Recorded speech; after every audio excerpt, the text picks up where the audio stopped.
What's up, guys? Rick here with your DFS preview for this week's Genesis Invitational, coming off of a massive week in Phoenix, going to another massive week in LA. I'm home in Vegas for one day. Okay, back from Phoenix. It was awesome to get out there. It was also to meet some of you, and it's so different to be able to take in a golf tournament from the course and see these guys play and hit every single shot. I'll talk about more of that in just a second. Headed back out to Riviera on Tuesday, so happy to be home, but it will be short-lived. I'll take you through a data-driven look at this week's course, Riviera, and then also the field and anything else that comes up. We will run a custom model at the end of the show, and everything that I show you is going to be from my website, RickRunGood.com, which is just a giant database for golf betting and fantasy. So I hope you enjoy. Let's do it.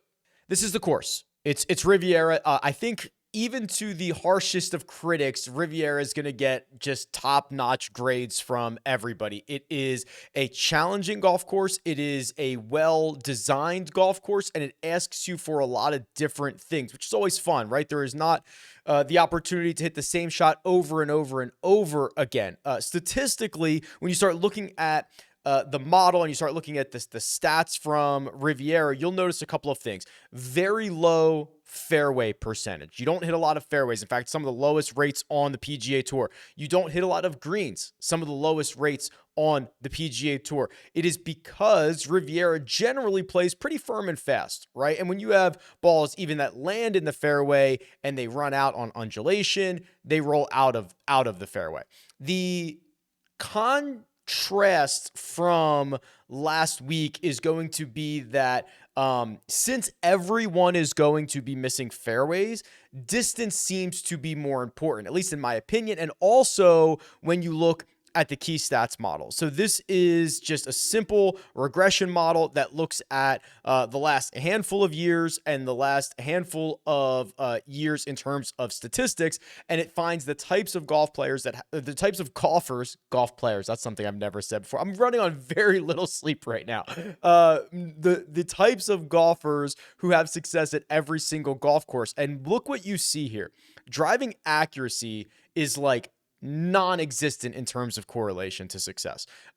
It's 43rd out of 50 PGA courses, which means there's only a handful of golf courses in which driving accuracy is less important. It was actually negatively correlated to success.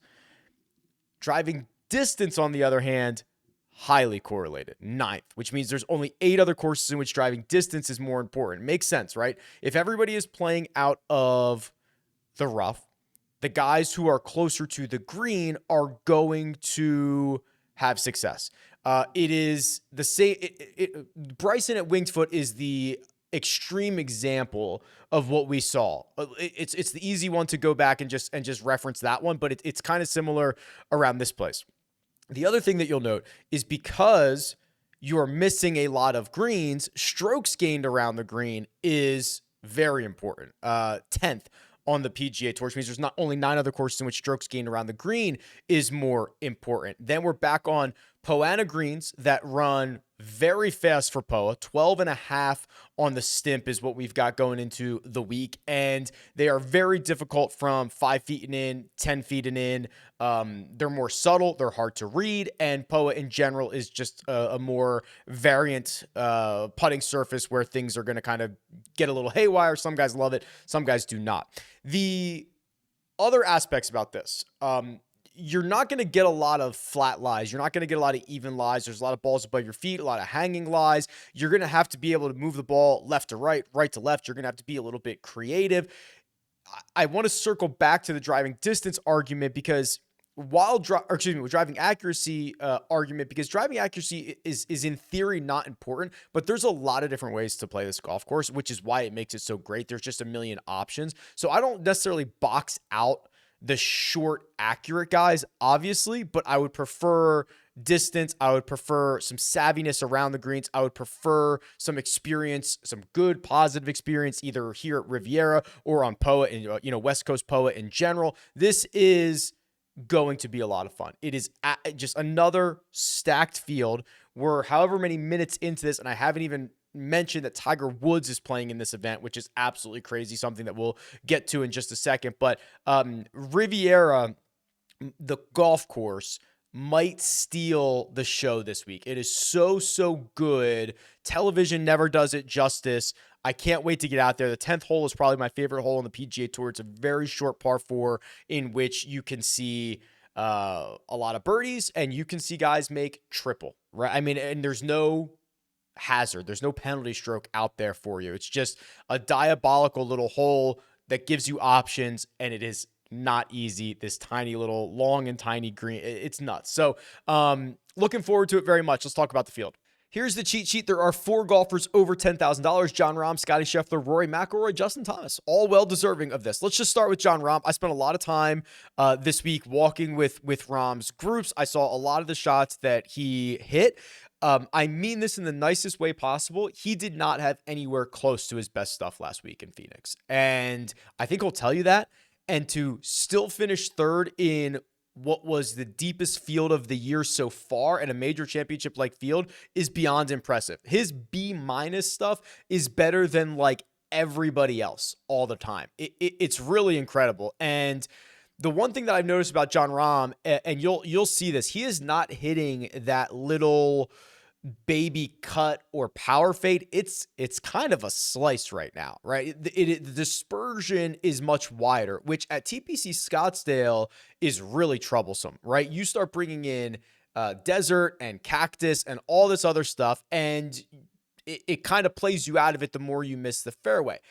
Riviera is, I guess, similar in a sense, but I do like the idea that if everyone is going to be playing out of the rough, or more guys in general are going to be playing out of the rough, John Rahm able to take advantage of his distance there, and he is, at least of the longer guys, the one more likely to play out of the fairway. The other thing I like about John Rahm is he's got every single shot in the bag, right? He can work it in every direction. He's got all 9 windows. So I actually think this is a better setup for him than last week was. If you look at his stat profile, from tee to green, he's been phenomenal. The short game, I mean, the hands that he has are absolutely savvy. He's lost strokes around the green just once in his last 7 starts. That was at Torrey Pines, kind of faded on Sunday. He does not have his best stuff right now. I think that's very clear. We saw him capitulate a bit on Sunday at Torrey Pines. We saw him rinse one on 15 in Phoenix last week, which kind of put the dagger in his chances, but still it's a T7. It's a third. It's back-to-back wins to start the year. I mean, it's so good even when he doesn't have his best stuff. Scotty Scheffler is next, and we've spent a lot of oxygen on Scotty Scheffler on this channel. I know a lot of us, myself included, played him in one and done last week.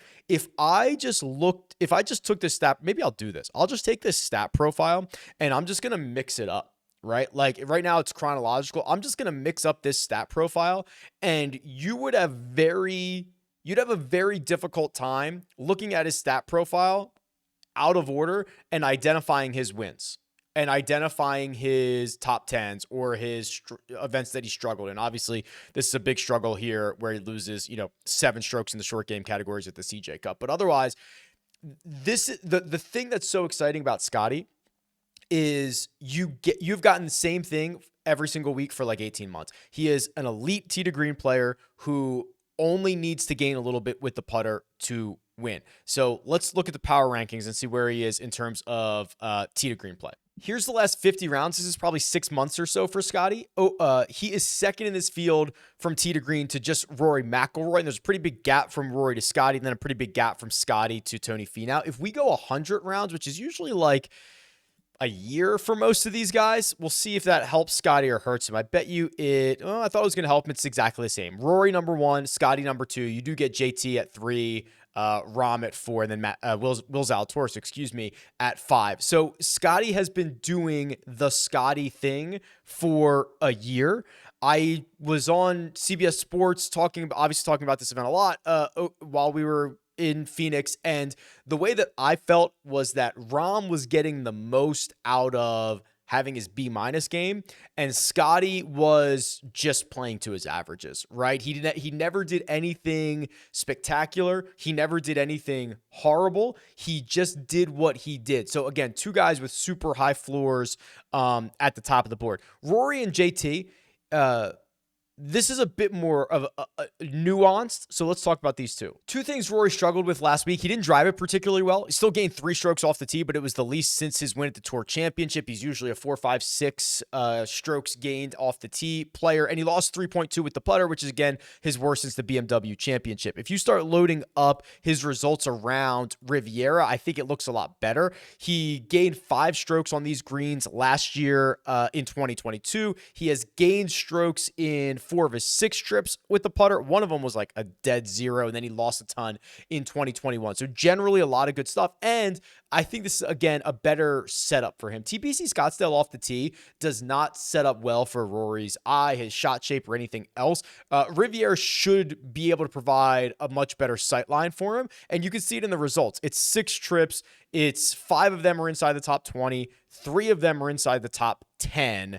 And I wonder what people are going to do after Rahm continues to dominate. Scotty gets the victory. Rory struggles to a 32nd place finish last week. And then JT, who flew up the leaderboard. I want to look at JT's stat profile because JT was grinding, especially like after Thursday's round at the back of the range. He was looking for something.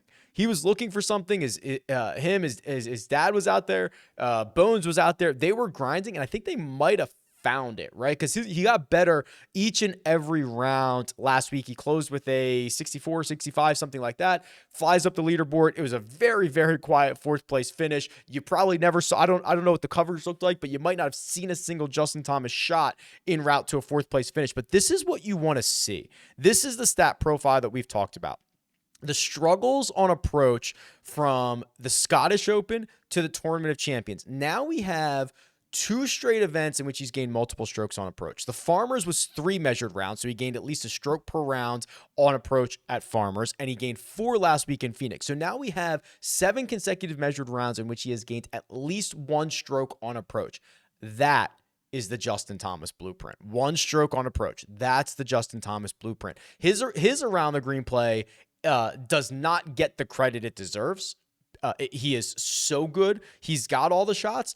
The putter's always a problem, but he's been closer to 0 as of late. I want to see if he's got what his historic putting numbers are here at Riviera. Does this place have it? They're all over the place. +4 last year, -6 the year before, +6 2 years before that, +4, -3. I mean, these are all over the place, but this feels like a better spot to buy on JT. I don't know what the ownership's going to look like at the top of the board, but if you're going to get 1 round on approach off the 1 round on approach, 1 stroke per round on approach, you're going to get a savvy short game. And can he gain 2 strokes with the putter?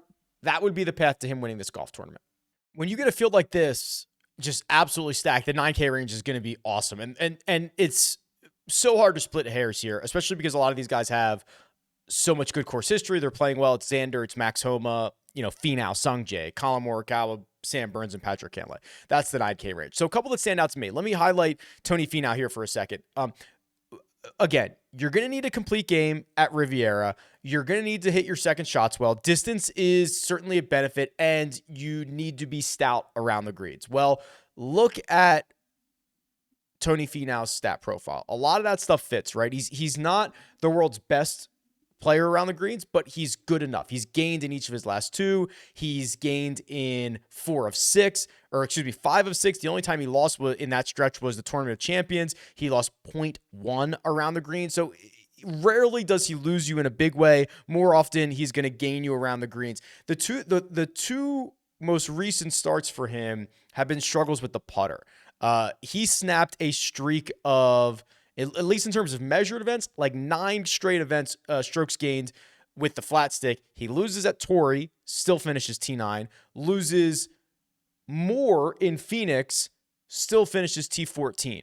So then you go and you say, okay, well, what has he done around Riviera? Well, we all remember, at least I remember, the playoff loss to Max Homa in 2021. I think I had a 35-1 ticket on Tony Finau. That's the one where Homa gets up and down from the tree at 10, the base of the tree, and extends the playoff, which is sick. But look at what Finau's done.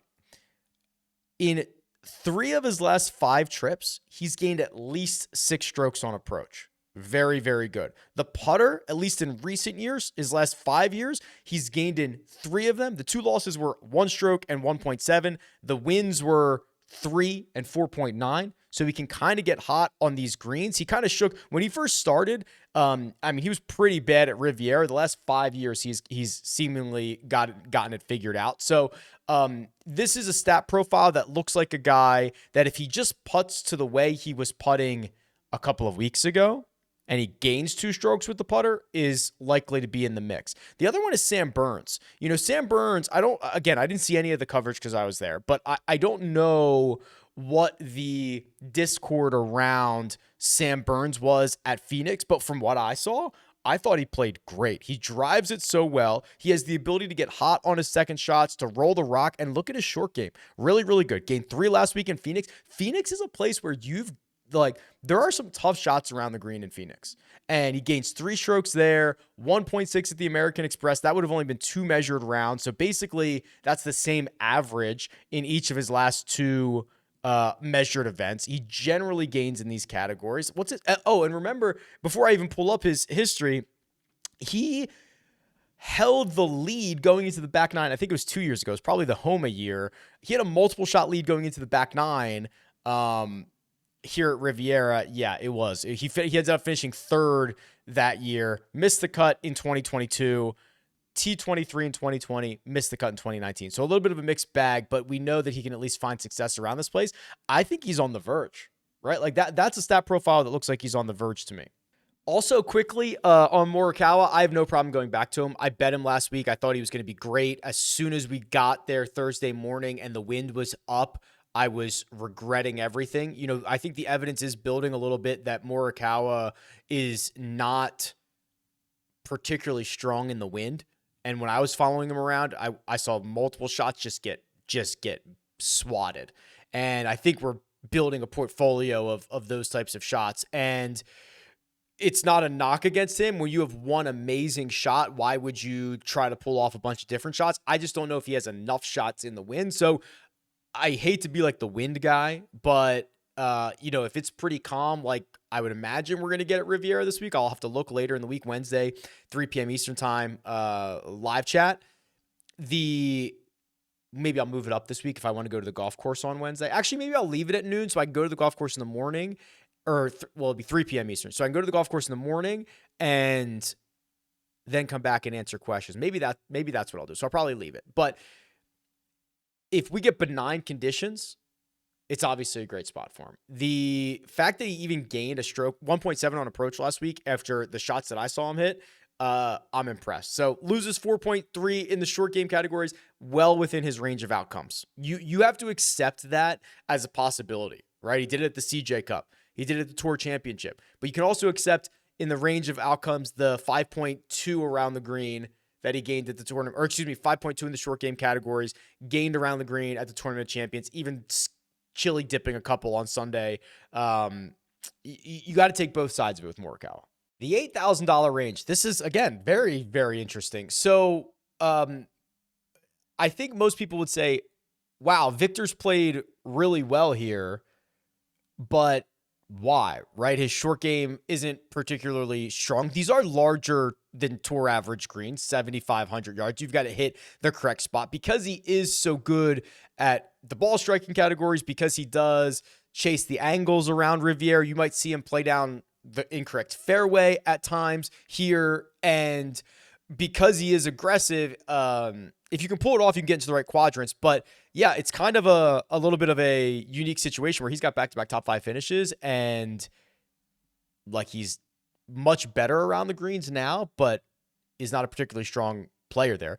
The guy that's probably most, I think there's 2 that are really interesting. So Hideki's pretty interesting, right? He's $8,200. He is certainly long enough off the tee. The one part of his game that he's struggling with right now is the approach play. He lost 4.7 strokes in Phoenix last week and finished T29. You should not be able to finish T29 losing 4.7 strokes at a golf tournament on approach. You should not be allowed to. So was awesome off the tee, 3.6 there. That was his best driving week since his win at the Sony in 2022. And then before that, the 2021 BMW FedEx Championship, FedEx St. Jude. has gained at least three strokes around the green in each of his last 3 measured events. He has gained at least 2 strokes around the green in 5 straight. He has gained with the putter in 8 of his last 9. So I think we can say the short game part we've got figured out. The driver has been better in 2023. We just need Hideki to play to his DNA, which is elite second shot player. So that's what we're asking here. Is that I don't believe that that's that big of an ask. Matt Fitzpatrick is the other one. Fitzpatrick is so well-rounded. Could you see Matt Fitzpatrick winning this golf tournament? Absolutely, we could. He is longer now than ever, incredibly well-rounded. The short game is there. He statistically, he hasn't been as sharp, but let me show you his results, if I can spell Genesis, at this event in the past. T5 last year, where he gained across the board. It was in 2021. He did not play last year. And then T30 in 2020 has gained strokes on approach in both, gained 3 strokes around the green and 2.5 with the putter last year. He is a much more complete player now than he has ever been. Couple of quick nuggets here. Jordan Spieth being able to tap into his creativity around Riviera, I think is great for him. It just asks for everything. Tom Kim, who is so good everywhere, but lacks distance, and people are going to look at the model and say, oh, distance matters so much this week. It's like, yeah, kind of, but when you're this good, and everybody else in this 8K range is probably going to get some looks, I'll be interested to see what the industry does with Tom Kim. And then finally, Terrell Hatton's been probably a lot better than most people realize. He finished T6 in Phoenix last week. Look at the ball striking numbers. So he's gained off the tee. Now this goes back to he's got a couple of European Tour events in here that are not measured, but in terms of measured events, 6 straight measured events off the tee. He's gained 6 straight on approach. He has been within 1 stroke of 0 in both directions in every event during that same stretch. And the putter's been very good. And the results are there, right? Abu Dhabi finished T7. Phoenix, he finished T6. You go back to the DP World Tour Championship in Dubai. It was a runner-up there. CJ Cup in South Carolina, T13. So he hasn't played a ton, and he hasn't played a ton on the PGA Tour. But when he's played really, really well. And I think it's kind of flying under the radar a little bit. And I cannot imagine he's going to be particularly popular, because I imagine a lot of people are going to opt for like this 7K range here, where Ricky's here. Ricky's got an 11th place finish and a 10th in back-to-back weeks. Keegan has been great, right? Top 20, finished inside the top 20 again last week. It was a runner-up at Torrey Pines. Has been in the mix. He won the Zozo Championship. He's just been in the mix. The one that I think is most interesting is Sahith. And I've said this a million times, and I'll just say it again. I don't generally get him right, but I'm pretty sure this is a lot better. This is such a TPC Scottsdale is not a good spot for him. It's not. He finished T39. He lost 5 strokes on approach. After coming off the +6 on approach at Torrey Pines. What is the difference between Torrey Pines and Phoenix? Well, Phoenix, the more inaccurate you are, the worse situation you're going to get. Torrey Pines, not necessarily. You're going to be in the rough and it's going to be thick, but if you are 1 foot into the rough, it is the same as being, 30 feet into the rough. And if we get a low fairway rate, like we generally do, and everyone plays out of the rough, that helps Sahith. And you're looking at a very inconsistent golfer who has gotten at least a little more consistent, right? He's not missing cuts as frequently anymore. And he's got high-end finishes happening at a more rapid rate. T5 at the Zozo, T2 at the RSM Classic, T4 at the Farmers. That's all within his last 8 starts. So 3 top 5s in his last 8 starts. So he is tightening it up a little bit. He is still one of the most wildly inconsistent golfers on the PGA Tour, but he is tightening it up. Speaking of consistency, here's the strokes gain distribution for last 50 rounds. I love this table. And you'll see Sahith is the third highest ceiling of anybody in the 7K range. Actually, I guess it's the second highest ceiling because he's tied with Alex Noren. They gain 5 or more strokes 8% of the time. The only 7K guy during this 50-round stretch that gains 5 or more strokes more frequently is Taylor Montgomery, $7,600. He gains it 12% of the time, which is the same rate as Rory and Tony Finau, believe it or not. So yeah, it's been obviously a pretty good run for Taylor Montgomery, but it shows you Alex Noren, Sahith are high-end players. Actually, Bo Hostler's in here as well. Hostler either has just like not good rounds or great rounds, right? He gains strokes at all 58% of the time and gains 5 or more 6% of the time. So his ceiling is basically that of Sam Burns, and his floor is basically that of Aaron Rai, which is always fun. I like to use the comps like that. John Rahm's floor is like Nick Taylor's ceiling, which is crazy, right? If you flip the 7K range around and look at last 32, just strokes gained total, Noren's up there. He's coming off the missed cut. He missed the cut on the number last week. He's been great besides that. Lucas Herbert made the cut, but it was his worst finish in his last 4 starts. But again, just make the cut, $7,200. The one guy that does stand out that I think is pretty interesting is Wyndham Clark. I, again, was able to follow a lot of Wyndham Clark's rounds, or not round, but he was with Spieth and Scotty, I think. Was it Saturday? I can't remember, but whatever that was. And he held his own. I was actually pretty impressed with the 2 Canadians, Hadwin, Taylor, Wyndham Clark. They held their own for a while. Wyndham Clark, very long off the tee. In fact, he's probably the longest in the 7K range. He is also probably one of the best around the green in the 7K range. Him and Tommy Fleetwood are probably up there. He's got 2 top 10 finishes in his last 4 starts, and he has 2 top 20s, or really top 17s in his last 3 trips. I think was he DQ'd in 2022? That's usually what that means. I don't know if he signed the wrong scorecard or something. But let's look up his stat profile here. Yeah, I mean, T10 at the RSM. He hasn't missed a cut since Shriners. Has gained 3.5 strokes and 4.5 strokes on approach in the last 2 weeks. The driver has actually kind of let him down. He's lost a stroke and a half in the last 2 weeks, but he's very, very long. Around the green, he's gained in 5 straight. That's got to be a big improvement for him, right? No, he's pretty good around the greens. And the putters, I mean, Wyndham Clark might be a legitimate good play. I'm not sure I've ever said that. Wyndham Clark might be a legitimate good play. Did he get DQ'd? I mean, he looked like he was out of it. He lost 7.5 strokes tee to green last year. I got to look up what he did. Did he just like not turn in his scorecard? Let's take a guess. I'm going to go with did not turn in his scorecard after playing crap. He signed a wrong scorecard. Close enough. Okay. Is it time? Do we do it now? Do we do it? Okay.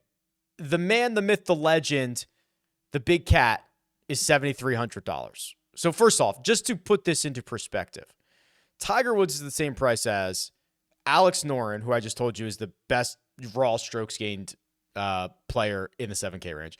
JT Poston, who has 21st, 6th, then he just missed the cut. Tom Hoagie, who's been playing better. Tommy Fleetwood, who's been great. They are all $7,300. I think you can get where I'm going with this, right? As much as I love the cat, what is the path to playing him? It can't be. Right? There cannot be a path to playing him, right? So it was kind of a surprise for most that he announced he was going to play this event.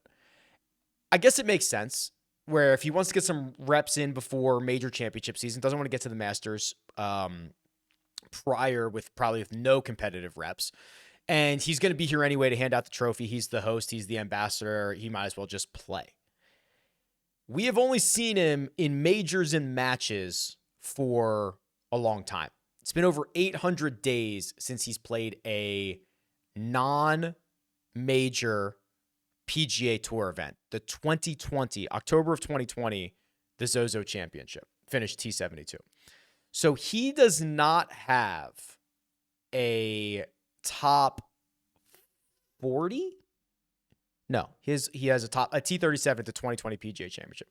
He does not have a top 35 in 3 years. Now it's about 12 events or so. The stat profile is not very good. He's lost off the tee in 6 straight. I can't believe I'm breaking this down like it's an actual, like there's an actual thing to be done here. Lost strokes off the tee in 6 straight. Lost strokes on approach in 3 out of 4.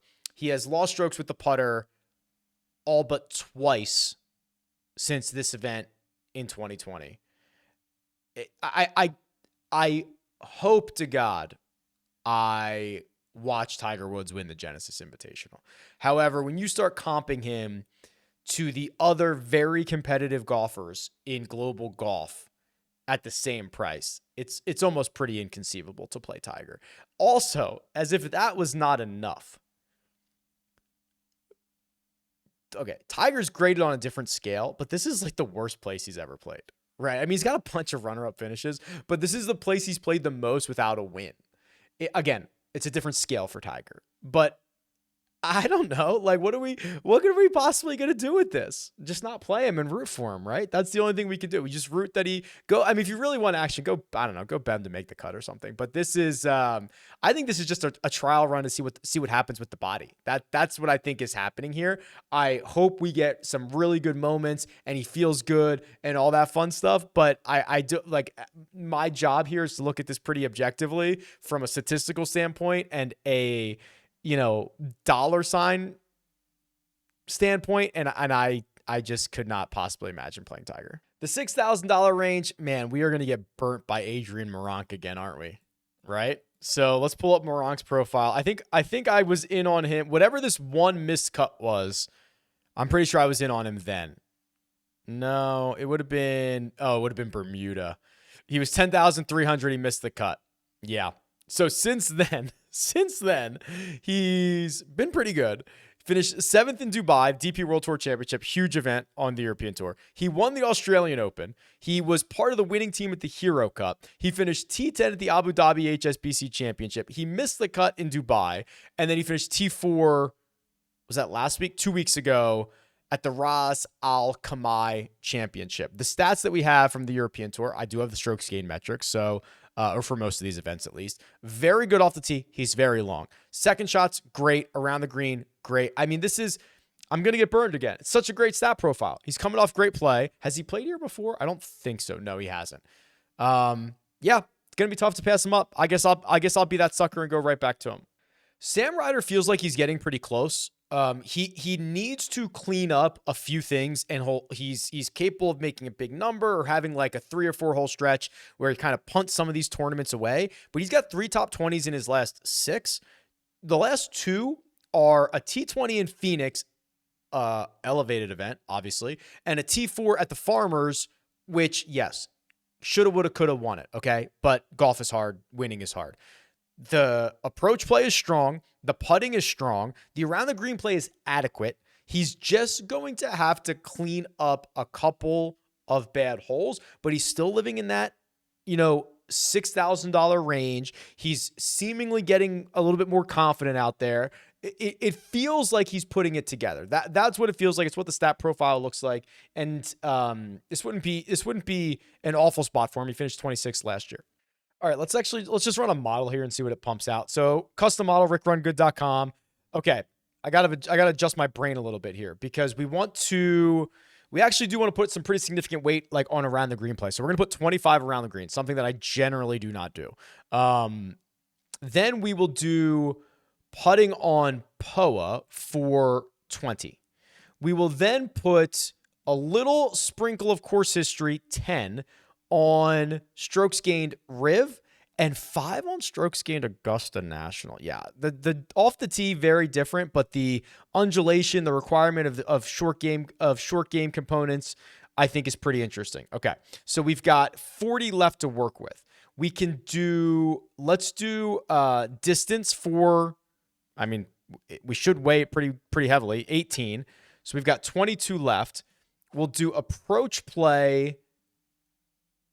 Let's do last 24 approach play for 15. That gives us 7 left. Let's then just do...